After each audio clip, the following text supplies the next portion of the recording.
All right. Welcome, everybody, to another episode of the PT Student Center. My name is Sarah Falbo, and today I have on Joe Rinaldi. Welcome to the show. Sarah, thank you so much for having me. I'm very excited for this conversation. I'm pumped to hear about what you're doing as a new grad, too. I know both of us are new grads now. And when we first talked, we were in PT school still, like towards the end. Yeah, it's been a while since we first connected, and time has gone so quickly and also so slowly through the pandemic that I almost lose track of where I am sometimes. Honestly, yeah, I think it was 2020. We can just wipe that out. Cool. So Joe, tell the people first of all what got you into PT in the first place, and then we'll kind of dive more into what you're up to now. Sure. So, like a lot of people listening, I played sports my entire life, and I placed a lot of value on fitness and exercise, health and well being.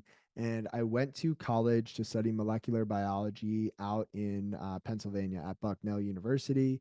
Studied molecular biology for 2 years, did some research in a lab, and realized that I did not want to study biology, but rather I wanted to learn how to integrate exercise into a profession where I could help other people. And so put two and two together, landed on physical therapy, transferred from Bucknell to Rutgers, studied exercise science, went to Drexel for physical therapy. And that brought us to new grad life and eventually brings us to here. But really, what drew me to the profession was the ability to meet people who were in a vulnerable place, not feeling like themselves, dealing with pain, injuries, setbacks, etc., and being able to walk with them through that space and use my passion of exercise to help them feel like the person they wanted to be.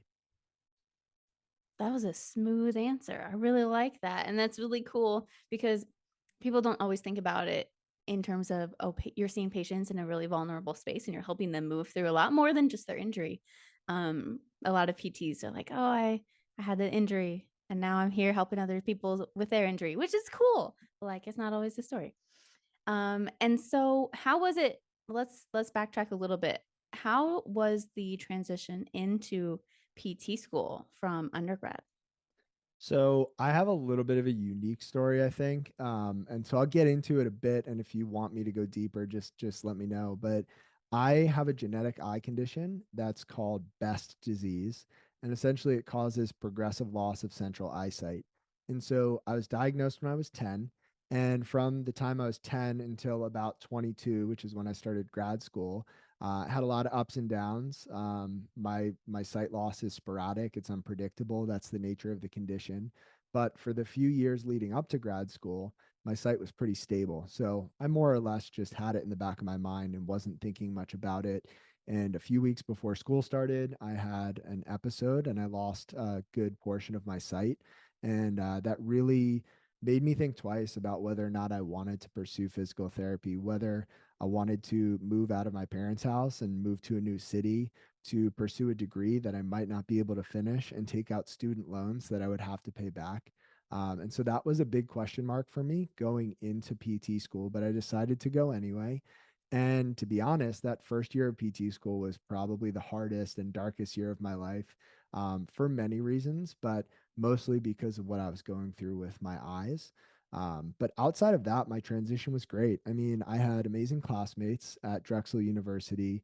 The faculty felt like family. They really cared about us. They were fun, engaging, very knowledgeable.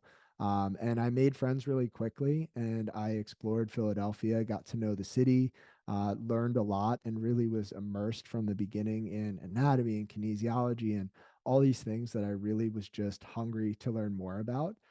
So my transition overall was very smooth outside of the fact that I was dealing with some personal battles behind the scenes.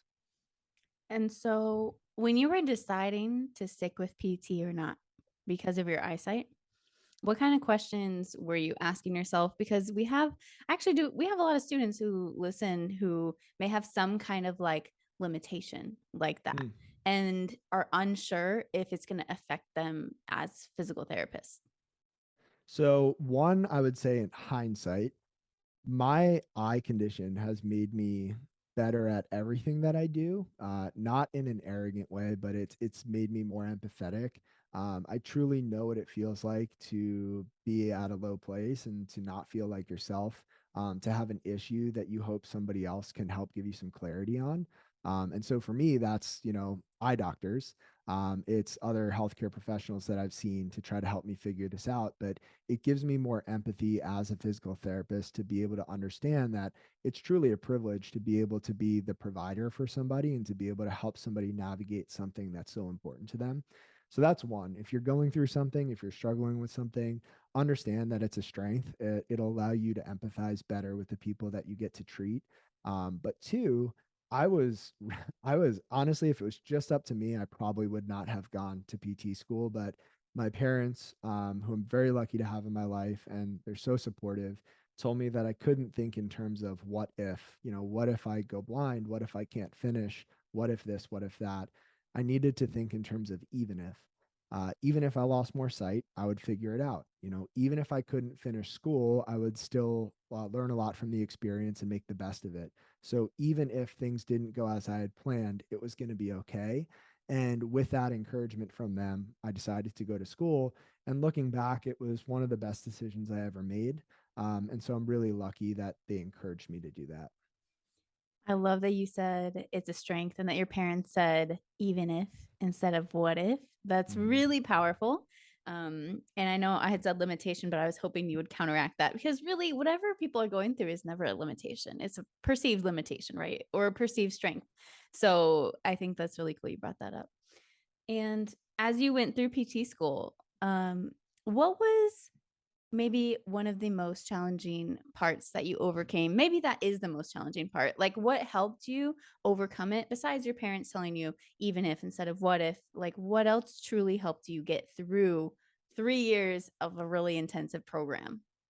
Yeah, there are a couple things, and I'll save the biggest one for last. But classmates, I had some incredible classmates, made some lifelong friends, and just being able to go through something that's so rigorous with other people who are in the trenches with you makes a world of difference. Being able to be in the library and maybe you're studying and you're tired, and one of your friends walks by and they crack a joke, and it just gives you that energy you need to study for an extra 30 minutes. Or maybe it's the day of an exam and everybody's nervous, but you get to go into it with all of these people who you care about and who care about you. And that makes a big difference. So, classmates were definitely a big support system for me. And I couldn't have done school without them. I think finding an online for me, and this is just for me, but finding an online group, an online community of people who were striving for similar things was extremely important. And so for me, I met a guy named Zach Gabor who started what is known as the Level Up Initiative. And that was an online mentorship where I got to learn all about the gray space of physical therapy, the soft skills that you don't necessarily learn in all PT programs, how to deal with uncertainty, how to communicate with patients, how to navigate imposter syndrome, which is something we all feel. So having that online mentorship and community for me was huge. And then the third thing that got me through school, to be honest, was meeting my wife. She was in my class, and long story short, I had a crush on her from the very beginning. It took her a little while to realize that she felt the same thing, but that's okay. Well, it worked out. And yeah, she was the reason why school was as positive as it was for me. And again, just to make a parallel to life, what if also goes both ways. You can think, what if this goes wrong? But in this case, what if everything goes really, really right? And if I didn't go to school, I wouldn't have met her, and I probably wouldn't be here talking to you. So, yeah, Oh, that is so sweet. You guys, you got to go to PT school. yeah. You never know what could happen. That's really cool. And when did you join the Level Up initiative? When did you get the mentorship? I want to say that was either late 2017, early 2018, which would have correlated to kind of like the beginning of my second year of PT school. So it was kind of in the middle of PT school when I started. Do you recommend that students get something, whether it's that or some other community, whatever it may be? Do you recommend, like, do you think you could have started in first year? Or what are your thoughts on that? Absolutely. I don't think it's ever too early to start. And the other thing I'll say is Exposing yourself to as many different viewpoints as possible early on, I think is really important because even down to the program that somebody goes to, that faculty, that program, they have a culture, they have a curriculum, they teach certain things that might be different than the school in the next, state over.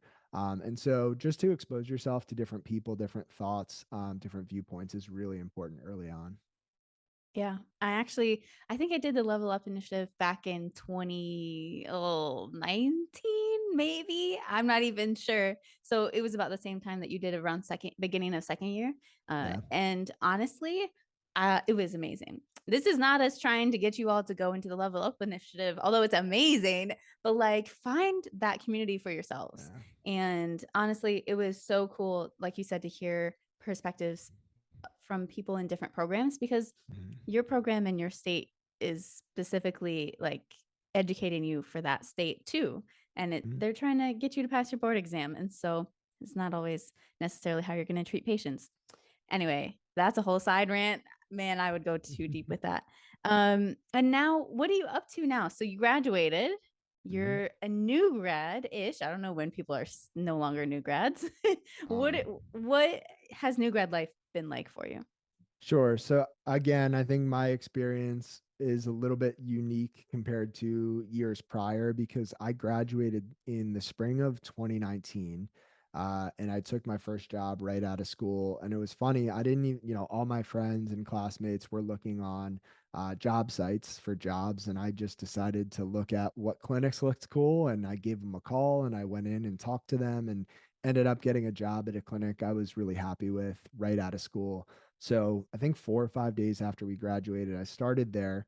Um, Typical outpatient clinic in a neighborhood here in Philadelphia, very eclectic, amazing people, awesome community. And for that first year of treating patients, I was feeling really good. I was feeling very motivated.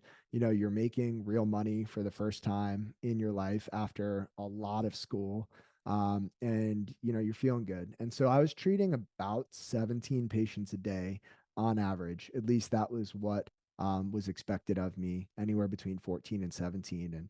And I realized now that I was working at a pace that was not sustainable.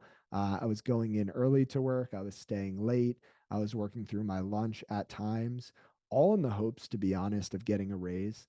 And so I was just hungry, working really hard. And then at the end of that first year, right before I was supposed to get my raise and have my review meeting, the pandemic happened. And so that got postponed. Things slowed down quite a bit. I went from seeing 17 patients a day to seeing one patient every other day, socially distanced by like 30 feet. In the beginning, there, nobody knew what to do with the pandemic, and it was interesting. But then as we started to get into a rhythm, the clinic was open, it was still slow. I was cleaning the bathrooms, I was mopping the floors, I was vacuuming the hallways, anything I can do to be helpful. But during that slowdown, I realized that I wasn't at my best treating 17 patients a day. Heck, I wasn't even at my best treating 14 patients a day, or sometimes even 12 patients a day. Because what I really cared about and why I got into this profession in the first place was to spend quality time with people, to really get to know them, to care about them, to make them feel heard and valued and seen and cared for. And when I had two or three patients at the clinic at the same time, continuously throughout the day, I felt like my attention was so divided that I wasn't giving my best to anyone. So the pandemic slowed down things enough for me to realize that I couldn't do this for the rest of my life, let alone maybe even a few more years. And so the thought went through my head, can I find a clinic that treats just one patient an hour? Does that even exist? Where do I even start looking? And so I started looking, was having some trouble. And at the same time, I had been doing some coaching online, essentially through social media, growing my business, late nights, early mornings on the weekends. And I decided to try and get that to a place where it made sense to take the leap and leave my job and try that out full time. And 16 months ago, I made that transition, left the clinic full time to do this full time. And my business has grown more than I ever thought it was possible. I do still treat on Fridays at a one on one every hour clinic here in Philadelphia. But for the most part, I am doing my own thing. I'm coaching clients in the realm of fitness, mindset, business. I have my own company called Project Endure. We have our podcast. I have a blog. I co-authored a chapter in a book. I do quite a bunch of different things, and I keep myself busy. But that's where I'm at today. And I don't know if I answered your question. You totally answered my question and you did a fantastic job. So you graduated. You, unlike most students and even my classmates too, even though it was a little different because I graduated in 2021. So it was Mhm. like not quite post pandemic. We were still figuring things out. Yeah. But we knew more than we did in 2020. And so classmates would just go on Indeed or go on wherever. And I like what you did because honestly, that's the faster way to do it most of the time. Mhm. And I don't think students realize that. I don't think I've actually had anybody say that on the podcast yet. Like, honestly. I'm And a huge quote guy, so I'm gonna just throw this one yeah, out let's do there. it. James Watkins, "A river cuts through rock not because of its power, but because of its persistence." And I think that persistence is one of the most underrated qualities that a human being can have. And if you want something, go after it. Be persistent. Be respectful, but be persistent. And if you want a job, like go take initiative and make it happen. Yeah. It's the active way to get a job instead of submitting a bunch of resumes and hoping for the best. Um, that was great. I love that. And now Thanks. you freaking, so you graduated in 2019 19. and you left your job 16 months ago. So what does that put Yep. you at? A year out of PT school. You went Uh, full I time in your own thing? I was about 2 years out, a little over 2 years out. Two But years out. yes. Yeah. Wow. Okay. When did you start your business? Was it midway through your other job? So technically, my business, the LLC Project Endure, that started pretty much right when I left my job. However, I was doing online coaching for, I want to say like 3.5, 4 years at that point. So I was coaching clients while in PT school. It was maybe one or two clients a month. I was doing it on the weekends, outside of class. And then once I got my first job, I started to build that up a little bit more. So even though the name wasn't on the business, I was still doing these things outside of work, with the idea that I liked doing them and I liked having the opportunity to maybe build something. And then once I realized in the beginning of the pandemic that I wanted to take that leap eventually, I put a lot more hours, a lot more effort into building up my coaching clientele and to get to the point where I could officially, quote unquote, start the business and leave my job. Okay, so we need to backtrack just a little bit. You did this all through PT school. How many hours a week were you doing this and how did you manage all of it? If my if my wife is listening to this podcast, she would probably she can give you a more accurate answer, but like during PT school, maybe I was spending, I don't know, 5, 6, 7, 8 hours a week. Okay. It wasn't anything crazy. Once I got my first job, I was spending maybe 10, 12, 15 hours a week outside of work doing these things. As it got closer to actually leaving my job, I was probably spending closer to 20, 25 hours a week on coaching. So, all in all, that's about 60, 65 hours a week between the clinic and the coaching. And now, as a business owner with a lot of freedom and flexibility, I probably work 75, 80 hours a week. So I'm a workaholic, is what I'm saying. But yeah, I saw the value in putting in the work outside of school, outside of the clinic, and I'm glad that I did looking back. What helped you manage your time or have you always been that way? More or less, I've always been that way, but I couldn't exist the way I do without my calendar. I'm a huge believer that the way we spend our time is a reflection of the person that we will become down the road. Time is that resource that we all have the same amount. We can't get it back once it passes. It's super, super valuable. And each week, the way we spend our time is the way we spend our life, and that is going to affect everything in the future. So I view my calendar as a reflection of the person that I want to become. So every week, and I'm pointing to my computer because it's up on the screen behind us on Zoom, I have color coded blocks of time all throughout my week. If something is important to me, it finds its way onto the calendar. I sit down every Sunday and I make sure that the calendar for the next week reflects my priorities, that everything's in order. If I need to contact somebody to move something, I'll make sure I do that. But Yeah, I've just always been organized, and I like to use the calendar to prioritize things. And the other thing too is I feel very strongly that expectations are important. And so when it comes to dealing with other people now full time, managing a roster of clients, I find it important to let people know, hey, our time together is an hour.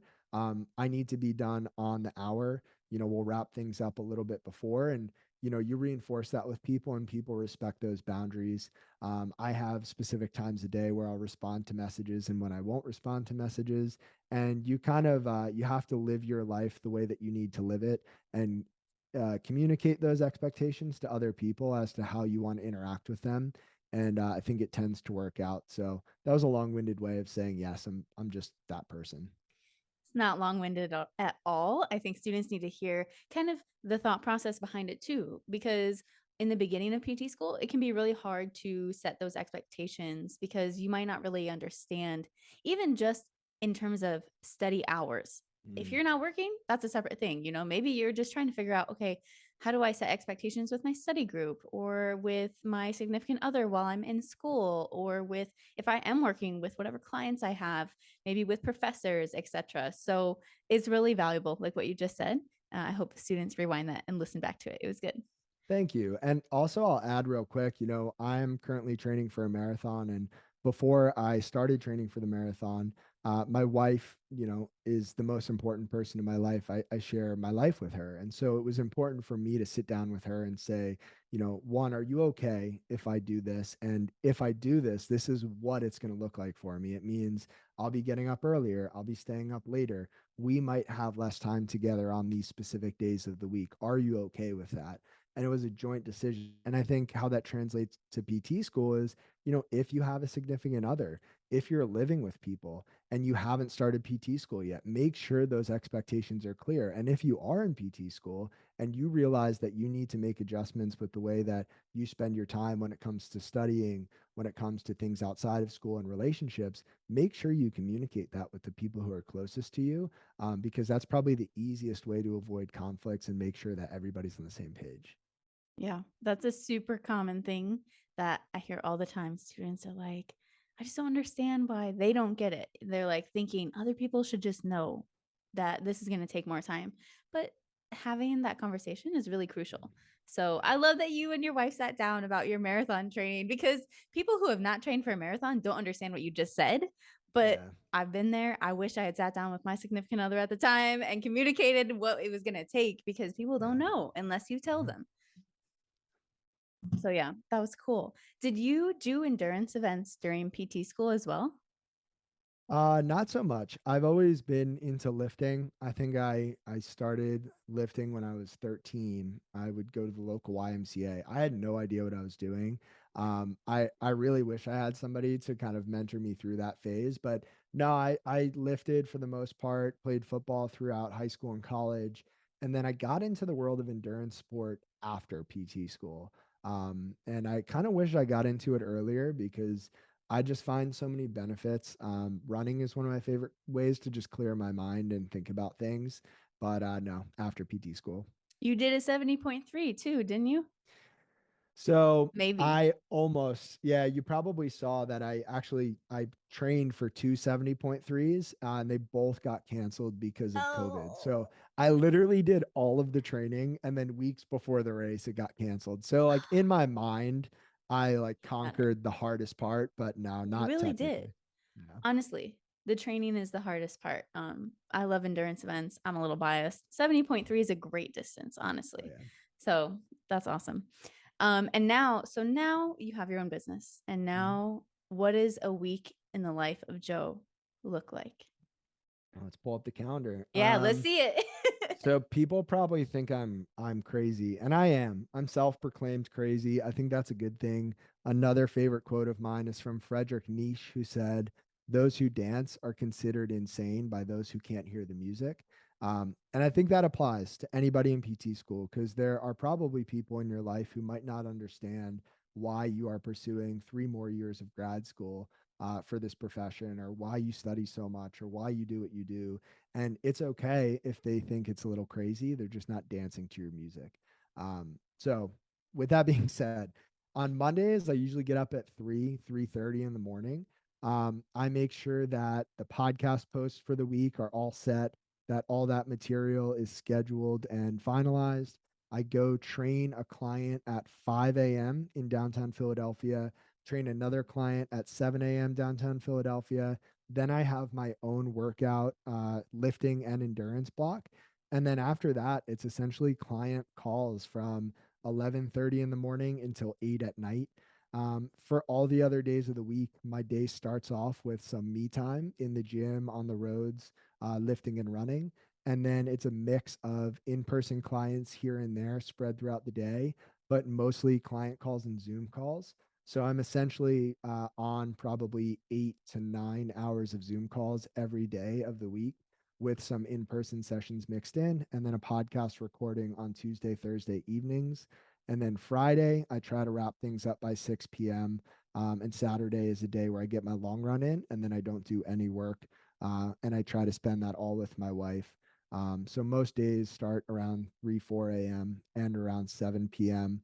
And that is a brief overview, but it's packed. You jam pack your time. And like you said, everyone has the same 24 hours. So you know what? Everyone's going to do different things with it. That's really Mm-hmm. cool. Um, with your business now, so some students might be listening and be like, well, he's working more than he was. What inspires you to keep moving, even though you're working more hours than you were before when you were seeing 14 to 17 patients a day? I think the easy answer is it's mine, and I enjoy it, and I see a lot of value that I can add to other people, and that excites me. I think a bit of a longer answer that is really authentic is that um, you kind of feel like you have to as a business owner. You know, like when you, or at least when I left my full time job, you lose that safety net. There's no paycheck that comes in every 2 weeks, and at the same time, while you lose that safety net below, the ceiling above is also removed. And so there's a lot of opportunity. And it's almost like this dual driving force where you feel like your back is against the wall. There's no plan B, there's no safety net. So you have to work hard. And then above you, you see all this room for growth and all this opportunity. And so you're being pushed from one direction, pulled in the other direction. And that's why I work so hard.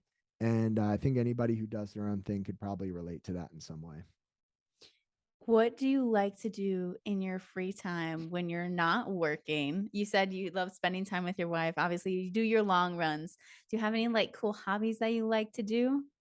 Oh man. My wife again would laugh at this, but like my hobby is reading. And the reason she would laugh is because I read nonfiction, like solely nonfiction. I'm like highlighting things, I'm taking notes. It would probably be classified as like personal development for most people, but for me it's a fun, I guess, quote, hobby. Okay. What's your recent book? What's a recent favorite book you read? Ooh, let's go with The Power of Now by Eckhart Tolle. That's a good one. And my mom, who shout out mom if you're listening to this podcast, she got me a book called Tuesdays with Maury, which Oh, I've heard good things about. did you finish it? Not yet. I just started actually. Is it good? So, okay. I haven't read the book. There's a movie. Did you see the movie? I have not. Don't watch it. Don't spoil it for me. Don't watch the movie. I Okay, won't spoil it, but I will just say, in grad school, actually, we had a psychosocial class, that's and cool. we watched the movie. It was kind of silly because I was like, we're all crying and awkwardly like sitting in chairs watching this movie. Do you know the premise of the book? Yeah, vaguely. Yeah. Okay, okay. I won't say Um, it. Well, I will be sure to give you an update personally on what I think after I Yeah, get through it. Yeah. it's the movie. I don't know how much Okay. it resembles the book, but it was really good. Like it's just very emotional. And I think every person in healthcare should read Mm, that book. It's a good okay. one. Another book too, just for anybody in PT school, which is probably a lot of people listening or new grads. It's by Catherine Schulz, and it's called Being Wrong. And it's an entire book about how to be wrong and why it's important to be wrong. And I think it applies very much to our profession. So that's another one. That sounds like a good one. I haven't read that one yet. I don't think I've even heard of that one. You're gonna have to send it to me. I'll put it in the show notes for you guys listening too. Absolutely. And for all the students tuning in, I have one more question and then whatever parting words you may have. What one piece of advice, you had so much good advice today, but if you had to give one piece of advice to your past self going into PT school, what would it be? Ooh, that's a great question. Yeah, sit with Um, it. Let me preface this by saying I was the kid who, with, a summer before PT school, could do anything I wanted. I could have traveled, I could have relaxed, I could have done whatever. I literally went front page to back page through an anatomy textbook and studied it like in depth, like took notes, drew pictures, like everything. I would one like the less serious advice would be like, don't do that. Just like enjoy your time. There's plenty of time for anatomy. But the more serious advice I think is just like understand that you don't have to be perfect. You don't have to know everything. You will never know everything. It's okay to be wrong. And at the end of the day, if you genuinely care about people, if you are honest with your patients and you are committed to learning as you go along, you're committed to helping people, you're committed to growing through the process with the people you're working with, the people you're treating. That's all that matters. There's a great Theodore Roosevelt quote where he says, "People, maybe it's Roosevelt. It's one of the two. People don't care how much you know until they know how much you care. So you don't have to know it all. You just have to be there. You have to try your best, and you have to care about people. That's what I would tell myself." I love that. Thank you so much. Do you have anything else you would like to add in this entire podcast? Anything else you want to leave parting words for the students? Yeah, I would just say physical therapy is an amazing profession. You have a privilege to help people who really need it. So don't take that lightly. And at the same time, don't make this profession or any profession your identity because you're more than a physical therapist. You're a human being. And someday you might not be a physical therapist. And someday you might not have the titles you have today. And so just take it for what it is. It's a privilege, but it's not everything that you are. And I think that's important. Mm, thank you. That was Yeah. good, Joe. If people want to reach out to you, where should they reach out to you? If you find me on Instagram at Joe A. Rinaldi and send me a message, I'd be happy to connect with anybody who wants to talk. And if you find me there, you can find pretty much everything else that I do. And some embarrassing stuff on the internet. No, I'm just kidding. There's not much that I'm embarrassed by these days, but there's a lot out there. So yeah, Instagram's the best place. I'd love to connect. Awesome. Thank you so much for coming on, Joe. It was a pleasure to have you. Thank you, Sarah. I appreciate you. You're welcome.